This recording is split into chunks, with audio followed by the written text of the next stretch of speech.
Hello everyone, welcome to হায়ার্স blog. আশা করি তোমরা সবাই ভালো আছো। আমাদের চ্যানেলে তোমাদের সবাইকে অনেক অনেক স্বাগত। আজকে সকাল সকাল 8:30টার সময় রান্না করতে করতে ব্লগটা শুরু করলাম। তোমরা সবাই জানো যে আমি এখন 9 মান্থস প্রেগনেন্ট, তো সেজন্য আমি আর সায়র দুজন মিলে 9 মান্থস প্রেগনেন্সিতে কীভাবে সারাদিনটা কাটাচ্ছি সেটাই তোমাদের সাথে আজকে শেয়ার করব। আর আশা করি আজকের ভিডিওটা যারা অলরেডি এখন প্রেগনেন্সি জার্নিতে আছো তাদের জন্য অনেক ভালো লাগবে দেখে। যারা আমার মতো একা থাকো তারা অনেক কিছু মিল খুঁজে পাবে আমাদের এই দিনগুলোর সাথে।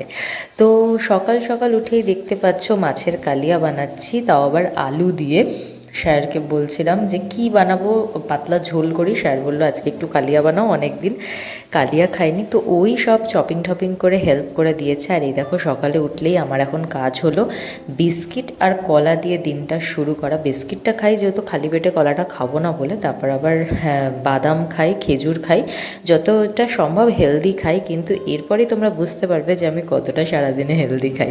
তারপরে ছাতু খেয়ে আমার ব্রেকফাস্ট সারলাম। এরপরেই মনটা খুচখুচ করলো, একটুখানি চিপস খেতে ইচ্ছা করলো।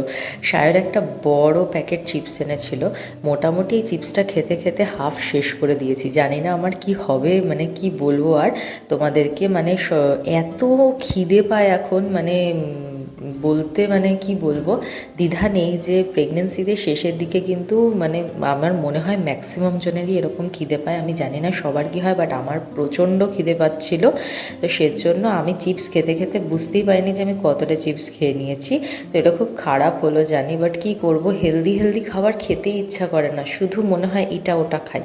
তো যাই হোক, এরপরে একদম স্নান টান হয়ে গেছে দেখো। এবার আমি একটুখানি পুজো টুজোগুলো দিয়ে নেব। সারাদিন একা একা থাকি, কি করব, শরীর এখন একদম সত্যি কথা বলতে আগের মতো আর দেয় না। পুরো প্রেগনেন্সিটা অ্যাক্টিভ আছি, মানে যতটা সম্ভব অ্যাক্টিভ থাকা যায়। তা রান্না করা বলো, সব কিছু ঘরের সব কাজই যতটা সম্ভব করি। শুধু বাসন মাজা, ঘর ঝাড়া ও ঘর মোছার জন্য আমাদের লোক আছে। তো এবার এত অ্যাক্টিভ থাকি ঠিকই, কিন্তু তারপরেও কেন জানি না এখন শরীরটা প্রচণ্ড দুর্বল। মানে দুর্বল মানে কি, মানে হয়তো আমি একটুখানি ভারী হয়ে গেছি বলে আমার নড়াচড়া করতে একটু কষ্ট হয়। আর বাড়ি থেকে দূরে থাকি, তো মানে উপায় কিছুই নেই, যা পারি দুজন মিলে একটুখানি যেরকম সেরকম করে খেয়ে আছি বলতে পারো। কারণ সায়র আমাকে অনেক হেল্প করে, বাট যতই হোক ওরও অফিস থাকে, ওর প্রচুর প্রেশার থাকে। তো সেজন্য আমরা চেষ্টা করি যতটা মানে শর্টকাটে রান্নাবান্না করা যায়। ধরো মাছের ঝোল দিয়ে ডাল দিয়ে খেয়ে এইভাবেই আমাদের দিনগুলো কাটছে। তো সবাই দেখতে থাকো, আশা করি তোমাদের ভালো লাগবে। তো আমার এখন স্নান টান হয়ে গেছে, এবার একটুখানি ঠাকুরকে পুজো দিয়ে নেবো। আমার পুজো বলতে দেখো, আমি তো সেভাবে ঘট ঠট পেতে পুজো এখনও এখানে শুরু করিনি, যেহেতু আমি ভাড়া বাড়িতে থাকি। তো এখানে আমি মানে রাধাকৃষ্ণের একটা আমার ছবি আছে, সেখানেই আমি এরকমভাবে তোমার ধূপ ঠুপ দিই, এইটুকুই। এর থেকে বেশি আর কিছু করা হয়ে ওঠে না এখন। আর এই দেখো এখন এই গামছাটা কেচে দেবো। এটা হলো মানে অ্যাসামিস গামছা, এটা আমার ঠাকুরের নিচে পাতা ছিল। তো এই কাপড়টা মানে কাচতে হবে, অনেক ধুলো হয়েছে। তো মোটামুটি এইসব কাজগুলো সবই নিজেকে এখন করতে হয়। আর এখন যেন এক একটা কাজ করতে মনে হয় যে মানে এত বড় কাজ। আর আগে এইসব কাজ করা কোনো ব্যাপারই ছিল না। আর এখন এই এক একটা কাজ যেন মনে হয় মানে 10টা কাজের সমান। কি বলবো জানি না, তোমরা যারা প্রেগনেন্সি জার্নিতে আছো তারা কি আমার সাথে সহমত, অবশ্যই জানিও। কারণ আমার সত্যি কথা বলতে এখন এত অ্যাক্টিভ থাকার পরেও এক একটা কাজ করতে অনেক কষ্ট হয়। এই দেখো এখন পেছনে এই গামছাটা মেলে দিতে যাচ্ছি।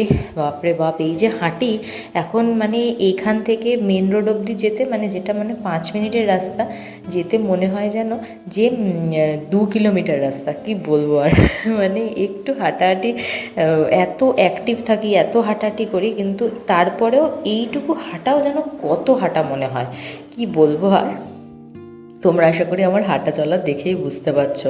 আমি আগের মতো আর সত্যি অত অ্যাক্টিভ নেই, জানি না কেন। মানে হয়তো সবার সাথেই এটা হয়, নাকি একা আমার সাথে এটা হচ্ছে, আমি সেটা জানি না। তোমাদের কমেন্ট পেলে আশা করি বুঝতে পারবো যে আমি একা আছি নাকি সবাই আমার দলে আছো একসাথে। তো যাই হোক, আমার গাছগুলোকে একটু দেখে টেকে নিলাম। এবার যাই, আমার আসলে রান্নাবান্না সেরকম কিছুই নেই, শুধু মাছ আর ডাল করা আছে। তো আমাকে একটুখানি রান্না করতে হবে। তার আগে ভাবছি যে এখনও তো বেশি বেশি বাজে না, 11টা বাজে। তো যাই একটুখানি চা করে খাই, অনেক না মানে চা খেতে ইচ্ছা করছে এই সময়টা, মানে হলেই আমার একটুখানি চা খেতে ইচ্ছা করে। তো দেখি এখন চা খাবো কিনা ভাবছি। তো যাই দেখি ঘরে। তো এখন গিয়ে দেখলাম যে ঘরে না লস্যি আছে, তো একটু লস্যি খেয়ে নিলাম। চা থাক, বিকালে খাবো, বেশি প্রেগনেন্সিতে চা খাওয়াও ভালো না। একবার চা খেলে মানে সারাদিনে এটাই মানে ঠিক আছে, আর না খাওয়াই বেটার। মানে ডাক্তাররা অনেকেই বলে দেয় যে বেশি চা কফি না খেতে। তো আমি তাই ভাবছি যে থাক, আজকে আর এখন খাবো না, এখন একটু লস্যি খাই। এরপরে একটুখানি কাঁচি দিয়ে দেখেছো কীরকমভাবে আমি কাটি এই বটবটিগুলোকে। আমার হলো যে যতটা শর্টকাটে করা যায় তাই কাঁচি দিয়েই সব কাজ চালিয়ে নিই। মাছ কাটা থেকে শুরু করে সব কিছুই এই কাঁচি দিয়েই কাজ চলে যায়। তো এই এখন বটবটিগুলো একটু ভেজে নেবো। আমি একটু সবুজ সবজি বেশি করে খাই, আর মাছ তো প্রোটিন আর কার্বোহাইড্রেট ভাত, তো এইভাবে একটু ভেবে ভেবে মানে খাওয়া দাওয়া করছি। কিন্তু ওজন যেরকম মানে যে হারে বাড়ছে সেটা তো আর কি করে কন্ট্রোল করব জানি না। আর প্রেগনেন্সিতে তো তোমরা জানোই ওজন মোটামুটি কন্ট্রোলে বাড়াই ভালো, কিন্তু আমার এইসব ভুলভাল খাওয়ারের জন্য মাঝে মাঝে কিন্তু মানে আমার মনে হচ্ছে ওজনটা এবার আমার বাড়বে। কারণ কী করব, প্যাকেজ ফুড খেতে ইচ্ছা করে, মানে কেনা ফুড খেতে ইচ্ছা করে, কারণ বানাতে কিছু ইচ্ছাই করে না, শরীরই দেয় না বানানোর জন্য। তো যাই হোক, দেখো হয়ে গেছে আমার এই মানে খাবার দাবার সব কিছু কমপ্লিট, তোমাদের খুব ফাস্ট ফরওয়ার্ডে দেখিয়ে দিলাম। তো এরপরে মনুদি এসছে কাজ করতে, মনুদি কাজ করছে, আমি ভালো একটু জল খেয়ে নিই, কারণ আমাকে সারাদিনে প্রায় 4 লিটার জল খেতে বলেছে। তো 4 লিটার জল তো আমাকে খেয়ে মানে কি বলবো আর কমপ্লিট করতে হবে। তো জল টল খেয়ে এবার সন্ধেটা দিয়ে নেবো।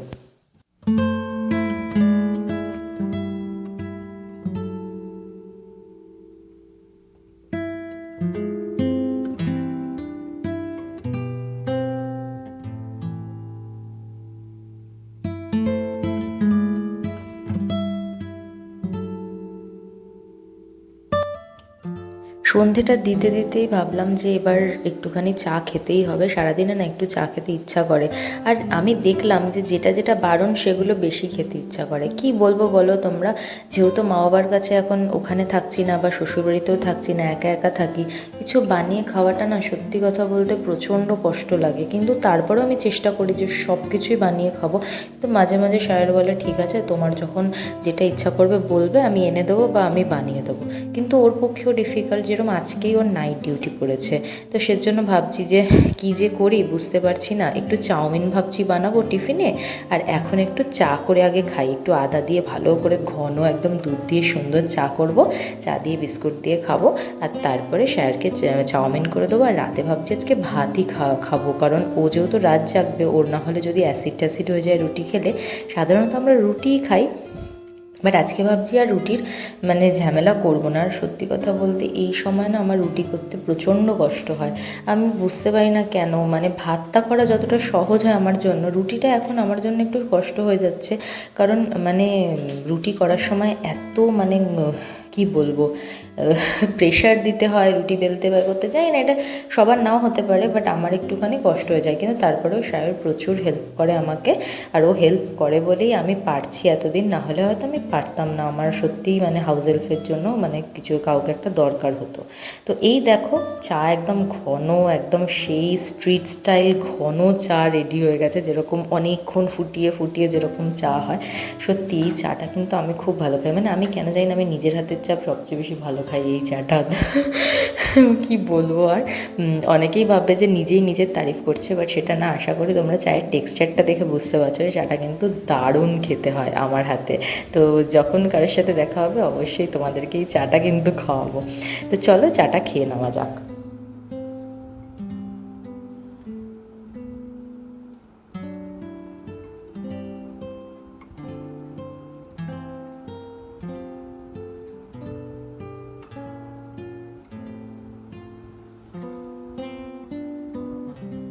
চা খেতে খেতে একটু বাবা মাকেও ফোন করে নিলাম, আর সায়রেরও ফোন এসেছিলো। ও বললো যে তুমি ঝটপট টিফিনটা বানাও, কারণ আমাকে রাত 10টার সময় বেরোতে হবে।